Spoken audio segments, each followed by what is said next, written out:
Okay, this is the rear brake caliper for a 1982 to 1988 Pontiac Trans Am or a Chevy Camaro with rear disc brakes.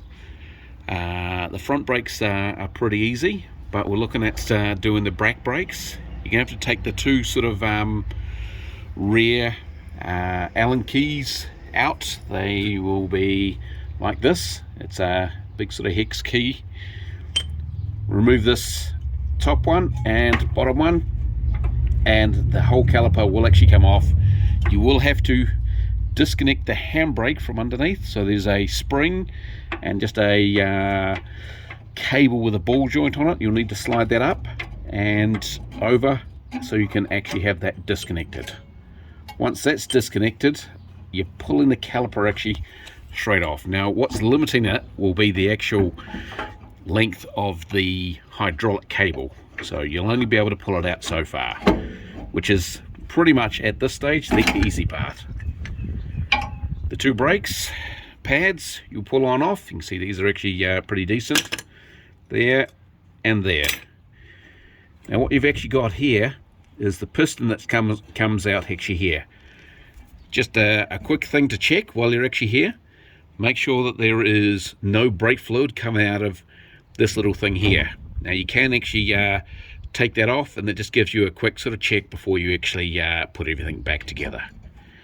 The spring actually here, this is actually for holding the brake pad actually on. You can see this one here is actually popped off and is actually poking into the dust spring. This is, someone's actually put it on the wrong way. It needs to be on this way, not on this way round like they actually have. So you put that actually on afterwards. Now your normal course of action would be to put a G clamp or F clamp straight actually onto the rear, and then crank it on up. You can't do that in this situation because the handbrake works on a worm drive from the rear. So we're going to have to take this bolt off actually here, then we'll put actually a clamp actually onto here, pushing this actually on in, and we will wind this back as we are winding this one back. Okay, so we've loosened off this back one actually here. This one here is going to take our handbrake actually on off. This is, so this 11/16 actually here, we should be able to just hopefully take that nut off, and this connects to the worm drive.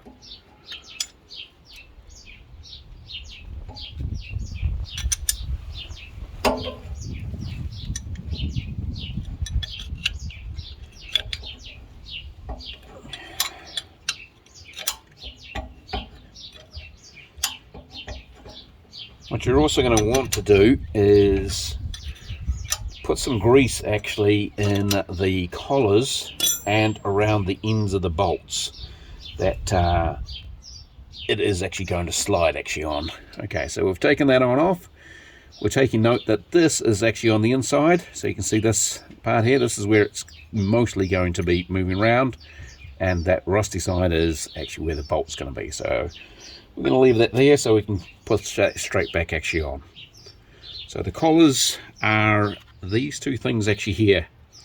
Now the bolts need to slide back and forth through these, so I've just put a bit of grease actually on them. The little rubber retainers that's actually in there, they have to move slightly per the brake pads coming on and off all the time. So that's important that these are actually do have a little bit of movement actually in them, so we can actually put those actually in when we're finally there. So moving this backwards, we're going to use instead of an F clamp, we're going to use this type of clamp. Now you can obviously rejig something else on up. This one here doesn't actually have a plate. You can actually put through the center in here either the old brake pad or just off center it slightly, because if you do it in the center you're likely to damage that sort of little seal. So just over to the side a little bit, cranking that up just a little bit there, and you can see that that is not going to go back because of this drive back here is wound in sort of too far. So we're going to use our 9/16 at the rear, and we're going to back that off. I'm just going to take that little rubber seal actually away from there, just so I've got a bit more of the bite to the actual nut itself. The rubber seal and the little nylon one. So we're going to back that off a little bit. And I'm going to wind this one a little bit. You can see that sort of slowly going on in. And that's more than's probably needed.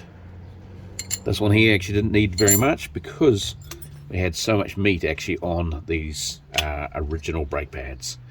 You can see these ones here are so old that it's made it almost impossible. Even the little squealing sort of telltale for low brake pads is actually rusted and actually fallen off, making these actually quite hard brake pads, and they will not break as well, I found, than actually your newer brake pads. There you go. Okay, so we're looking at the piston actually here. I've just put the retaining spring actually back in there. It didn't need sort of too much adjustment actually there. I'm going to put this brake pad, a new brake pad actually back into here. You can see here it actually has a little lump. Now this lump has to line up with this deep indentation actually here in the rear brake piston. All these other shallow ones are actually going around, but the deep one actually has to be here at the top. Even though it's facing downwards, this is actually the top of the brake caliper actually here. So this way up, this goes actually in here, and you can see these two little springs here will just clip over here to actually hold this actually in place, and you can see that little lump there is going down into that little hollow. Once that's there, that'll stop the actual piston being wound around by the worm drive when you apply the handbrake. You don't want the whole piston spinning rather than it being pushed on out. So that's stopping that, doing that. So don't grind anything off or anything. If it's spun round, you're going to have to make sure that these two align. Alright, so we can see here that the little springs are now sitting over here and actually going to retain this whole brake pad back in there. Then we can then put the other side actually on. Now that's just going to be floating, so there's nothing else to it, and it's basically a reassembly from here. Put this back on, and then reattach the handbrake with the spring, and then we're actually done. So that's pretty much the difference between doing the front and the rear. The front's very basic.